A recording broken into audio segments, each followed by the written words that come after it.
নমস্কাৰ বন্ধু বান্ধৱীসকল, আজিৰ কবিতা শিতানলৈ আপোনালোকক স্বাগতম জনাইছোঁ।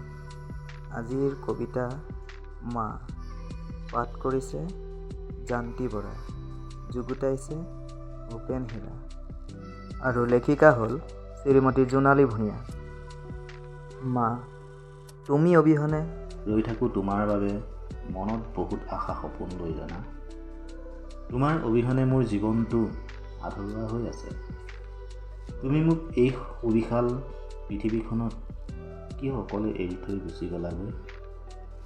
এই পৃথিৱীখনত হাজাৰ হাজাৰ মানুহ লগ পাইছোঁ, কিন্তু তোমাৰ স্থান কোনেও পূৰাব নোৱাৰে। তুমি নাই বাবেই মই ৰাতি উজাগৰি নিশা পাৰ কৰোঁ। কোনো নাই মোক বুজনি দিবলৈ। তুমি থকা হ'লে হয়তো মোৰ ইমান কষ্টৰ নহ'লহেঁতেন। তুমি আহিবানে আকৌ এই ধাৰা লৈ উভতি?